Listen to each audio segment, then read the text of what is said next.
નમસ્કાર દોસ્તો, સ્વાગત છે આપ સર્વનું તમારી પોતાની YouTube channel ocean coaching classes પર। મિત્રો, ધોરણ 4ની દ્વિતીય સત્રાંત પરીક્ષા 2025 આવી રહી છે અને આ દ્વિતીય સત્રાંત પરીક્ષા 2025માં દરેક વિદ્યાર્થીઓ પરીક્ષાની સારામાં સારી તૈયારી કરી અને સારામાં સારા માર્ક્સ પ્રાપ્ત કરી શકે એ માટે થઈ અને આપણે આ જે બ્લુ પ્રિન્ટ તમારી હોય છે, નવી બ્લુ પ્રિન્ટ, તે બ્લુ પ્રિન્ટ પ્રમાણેના મોસ્ટ આઈએમપી પ્રશ્નપત્ર અને મોસ્ટ આઈએમપી અસાઇનમેન્ટ તૈયાર કરેલા છે દરેક વિષયના। તો દરેક વાલીઓ, વિદ્યાર્થીઓ અને શિક્ષક મિત્રોએ અવશ્ય આ પ્રશ્નપત્ર અને આ જે અસાઇનમેન્ટ છે તેનો અભ્યાસ કરી લેવો, પરીક્ષામાં સારામાં સારા માર્ક્સ મેળવી શકશો। ચાલો દોસ્તો, તો આપણે શરૂ કરીએ। ધોરણ 4 વિષય પર્યાવરણ દ્વિતીય સત્રાંત પરીક્ષા 2025નું તારીખ 9/4/2025 ને બુધવારના રોજનું 40 ગુણનું જે પ્રશ્નપત્ર છે તેનું સંપૂર્ણ સોલ્યુશન। એમાં પ્રશ્ન નંબર 1, નીચે આપેલા પ્રશ્નોના જવાબ આપો ગમે તે એક, જેના કુલ 3 માર્ક્સ છે। પહેલો સવાલ, તમારા ઘરમાં રસોઈમાં કયા કયા મસાલાનો ઉપયોગ કરો છો? તો જવાબ આવશે કે મારા ઘરમાં નીચે મુજબના મસાલાઓનો ઉપયોગ થાય છે: મરચું, હળદર, ધાણાજીરું, રાઈ, મેથી, અજમો, હિંગ, તજ, મરી, લવિંગ, ઇલાયચી, આદુ, લસણ, તમાલપત્ર વગેરે। બીજું, કયા મસાલા આપણા શરીરમાંથી કફ અને ચિકાશ દૂર કરે છે? તો અજમો અને હળદર આપણા શરીરમાંથી કફ અને ચિકાશ દૂર કરે છે। પ્રશ્ન નંબર 2 મને ઓળખી મારું નામ લખો, જેના કુલ 1 માર્ક છે। પહેલો સવાલ, હું પાંદડા સીવીને માળો બનાવું છું, તો જવાબ આવશે દરજીડો। ત્યાર પછી પ્રશ્નોના જવાબ લખો, જેના કુલ 3 માર્ક છે। એમાં પહેલો સવાલ, દેવચકલી તેનો માળો શામાંથી બનાવે છે? તો જવાબ આવશે કે દેવચકલી તેનો માળો ઘાસ, નરમ ડાળીઓ, મૂળ, ઊન, વાળ અને પિંજેલા રૂમાંથી બનાવે છે। પ્રશ્ન નંબર 3 નીચેની ખાલી જગ્યાઓ પૂરો। એમાં પહેલો સવાલ, કોયલ પોતાના ઈંડા ખાલી જગ્યાના માળામાં મૂકે છે, તો જવાબ આવશે કાગડાના। પ્રશ્નોના જવાબ લખો, જેના કુલ 4 માર્ક છે। પહેલો સવાલ, ઊંચી ઇમારતોમાં ઉપર ચઢવા માટે શાની વ્યવસ્થા હોય છે? તો જવાબ આવશે કે ઊંચી ઇમારતોમાં ઉપર ચઢવા માટે લિફ્ટ હોય છે, તેના દ્વારા લોકો તેમના ઘરમાં જાય છે। આ ઉપરાંત અહીં સીડીની પણ વ્યવસ્થા કરવામાં આવેલી હોય છે, જેથી જ્યારે લિફ્ટ બંધ હોય ત્યારે સીડી દ્વારા ઉપર ઘરમાં જઈ શકાય। બીજો સવાલ, તેજલનું ગામડાનું ઘર કેવું છે? તો તેજલના ગામડાનું ઘર એક જ રૂમનું છે, પરંતુ તેમાં રસોઈ અને નહાવા માટે જુદી જગ્યા છે તથા બહારની તરફ આંગણું છે। પ્રશ્ન નંબર 4, પ્રશ્નોના જવાબ લખો, જેના કુલ 5 માર્ક છે। પહેલો સવાલ, તમે જોયેલા 2 કારીગરોના નામ લખો, તો જવાબ આવશે સુથાર અને દરજી। બીજું, વાવણી એટલે શું? તો પાકને બીજ દ્વારા જમીનમાં વાવવાની ક્રિયાને વાવણી કહેવામાં આવે છે। ત્રીજો સવાલ, પટોળા તૈયાર કરવામાં કયા કયા ગુણો ખૂબ જ જરૂરી છે? તો પટોળા તૈયાર કરવામાં વણાટ, ડિઝાઇન અને રંગકામની આવડત માટે ચીવટ અને ધીરજના ગુણો ખૂબ જ જરૂરી છે। ત્યાર પછી છે પ્રશ્ન નંબર 5 યોગ્ય વિકલ્પ પસંદ કરી લખો, જેના કુલ 2 માર્ક છે। એમાં પહેલો સવાલ, ખેતર ખેડવા કયા સાધનનો ઉપયોગ થાય છે? તો જવાબ આવશે વિકલ્પ હળ। બીજું, ગુરુદ્વારામાં કઈ મીઠાઈ બનતી હશે? તો જવાબ આવશે કઢા પ્રસાદ। ત્યાર પછી પ્રશ્નોના જવાબ લખો, જેના કુલ 2 માર્ક છે। એમાં પહેલો સવાલ, છાત્રાલયમાં બાળકો માટે ભોજન કોણ બનાવતું હશે? તો જવાબ આવશે કે છાત્રાલયમાં બાળકો માટે ભોજન રસોઈયા બનાવે છે। ત્યાર પછી છે પ્રશ્ન નંબર 6, નીચે આપેલા વિધાનો ખરા છે કે ખોટા તે જણાવો, જેના કુલ 2 માર્ક છે। પહેલો સવાલ, મસાલાઓ શાકભાજી અને ખોરાકને સ્વાદિષ્ટ બનાવે છે, તો જવાબ આવશે સાચું। બીજું, દૂધ સાથે હળદર મિશ્ર કરી પીવાથી ખાંસી મટે છે, તો જવાબ આવશે સાચું। ત્યાર પછી છે પ્રશ્ન નંબર 7 પ્રશ્નોના જવાબ લખો, જેના કુલ 1 માર્ક છે। તો પહેલો સવાલ, રાંધીને ખાઈ શકાતા હોય તેવા 2 શાકભાજીના નામ લખો, તો ગુવાર, રીંગણ, ભીંડા જેવા શાકભાજી આપણે રાંધીને ખાઈ શકીએ છીએ। ત્યાર પછી વર્ગીકરણ કરો, જેના કુલ 3 માર્ક છે।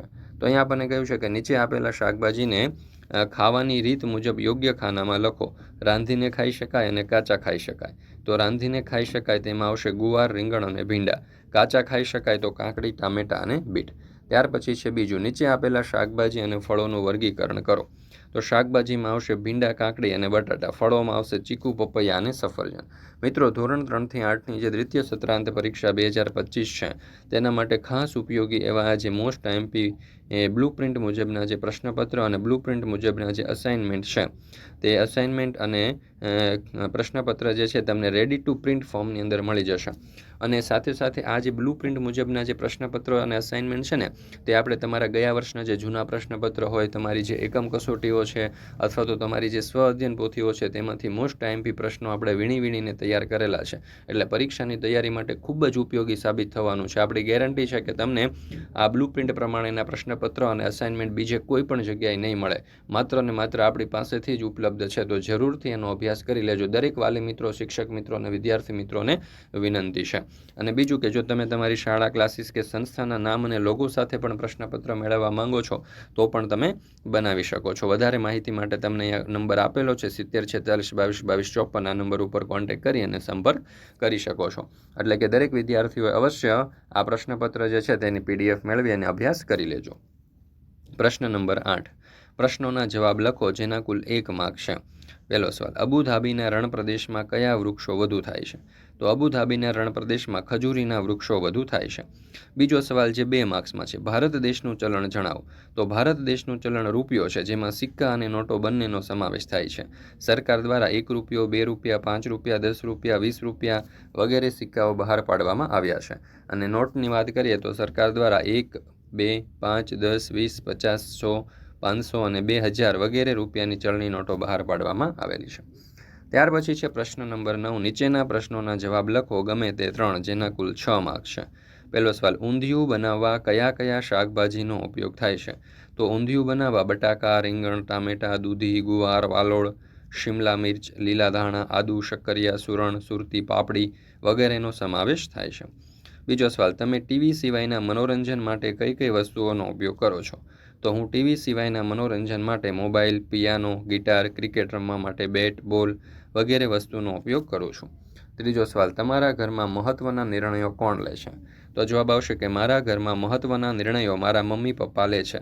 ઘણીવાર જરૂર પડીએ વડીલો જેવા કે બા અને દાદા દાદી સાથે ચર્ચા કરી અને યોગ્ય નિર્ણય લેવામાં આવે છે. ચોથો સવાલ, બાળકોએ દરિયા કિનારે શું શું કર્યું?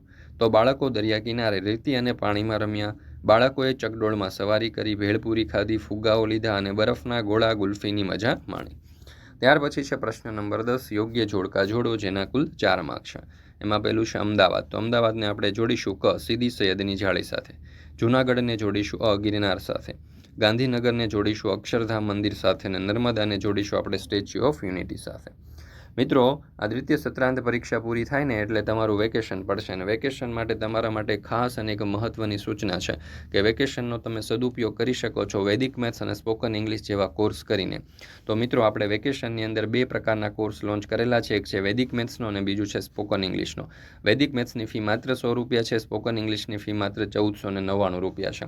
મિત્રો, ઘણા બધા વિદ્યાર્થીઓનું ગણિત અને અંગ્રેજી ખૂબ કાચું હોય છે. તો આ બંને વિષયોની અંદર તમે પાવરફુલ બની શકો એટલા માટે થઈને આપણે આમ બંને કોર્સ લોન્ચ કર્યા છે. વૈદિક મેથ્સની અંદર તમારા ગુણાકાર, ભાગાકાર, લસા, ગુસા, સરવાળા, બાદબાકી જેવી જે ગાણિતિક ક્રિયાઓ છે ને એ તમે સેકન્ડોની અંદર માઇન્ડની અંદર પ્રક્રિયા કરીને કરી શકો કોઈ પણ પ્રકારની ગણતરી વગર. એવો આપણે આ કોર્સ લોન્ચ કરેલો છે. અને સ્પોકન ઇંગ્લિશની અંદર તમારું ગ્રામર છે એ ખૂબ પાવરફુલ થઈ જશે, જે આગળના ધોરણની અંદર તમને ખૂબ જ ઉપયોગી થશે. અને સાથે સાથે તમને અંગ્રેજી બોલતા પણ આવડી જશે, જે પણ તમને ખૂબ ઉપયોગી સાબિત થશે. તો દરેક વિદ્યાર્થીઓએ અવશ્ય આ સ્પોકન ઇંગ્લિશ અને વૈદિક મેથ્સનો જે કોર્સ છે તે કરી લેવો. વધારે માહિતી માટે તમને અહીંયા નંબર આપવામાં આવેલો છે. આ નંબર ઉપર તમે કોન્ટેક્ટ કરી શકો છો અને લિંક તમને નીચે ડિસ્ક્રિપ્શન બોક્સમાં મળી જશે. તો મિત્રો, અહીંયા આપણે આજે ધોરણ 4નું ગુજરાતી વિષયનું ધોરણ 4નું આજે પર્યાવરણ વિષયનું આજે તમારું પ્રશ્નપત્ર છે તે આપણે અહીંયા પૂર્ણ કરીએ છીએ. ફરી મળીશું મિત્રો આપણે ધોરણ 4ના એક નવા વિષયના બ્લુપ્રિન્ટ પ્રમાણેના મોસ્ટ આઈએમપી પ્રશ્નપત્રના સંપૂર્ણ સોલ્યુશન સાથે. આપણી આ ચેનલ ઉપર ધોરણ 4ના દરેક વિષયના બ્લુપ્રિન્ટ પ્રમાણેના અસાઇનમેન્ટ અને પ્રશ્નપત્ર મુકાઈ ચૂક્યા છે. તો જરૂરથી તેનો અભ્યાસ કરી લેજો.